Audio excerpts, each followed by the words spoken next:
A new study finds that the climate crisis is already leading to a massive increase in the number of refugees being displaced around the world. In Berkeley, California, we are joined by Hossein Ayazi, policy analyst with the Global Justice Program at the Othering and Belonging Institute at the University of California, Berkeley. He's the co-author of the new report, Climate Refugees, the Climate Crisis and Rights Denied. How does what's happening inside the UN Climate Summit affect what's happening outside? This discussion we're having with you about climate refugees, and if you can talk more about, for example, what you mean by Petro persecution. Sure. So I'll start with your second question, in that Petro persecution is the main notion that we're advancing within the report. And it's a term, basically we've identified a major barrier in negotiations toward refugee protections for climate refugees. In order to obtain refugee status, one need cross international borders due to a real risk of persecution on the basis of one's race, ethnicity, religion, other circumstances.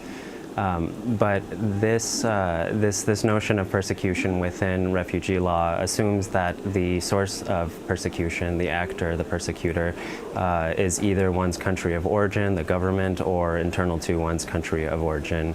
And this is not how forced migration under the climate crisis works. In fact, when we think of forced migration under the climate crisis, it's fundamentally impossible to tie a specific climate-related natural disaster to a specific actor of persecution, whether it's corporations, fossil fuel corporations, or fossil fuel-dependent industrial processes.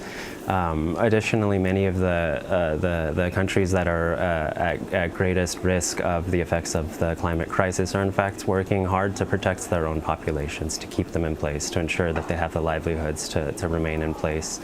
And so what we're trying to do with this notion of Petro persecution is, one, delink the notion of persecution from territory.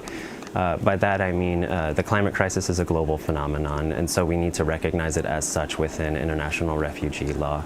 And the second thing that we want to advance within this notion of Petro persecution is that the actor of persecution is actually our global dependence upon fossil fuels and the global investment patterns behind this dependence.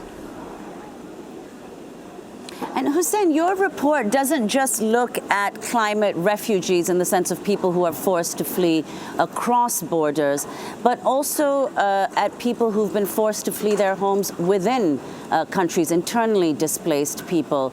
Could you talk about that? What did you find? How many people are affected and where? Yes, so by and large, most migration due to the climate crisis and most forced migration in general is internal.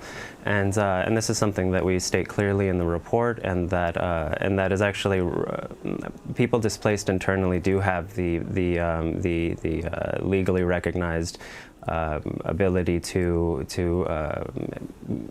gain ability to resettle within their country of origin and stay put. And the issue that we found in the report is that while internally displaced peoples do have the means to for recourse and redress in some way or another, that this is not at all the case for peoples forced to cross international borders.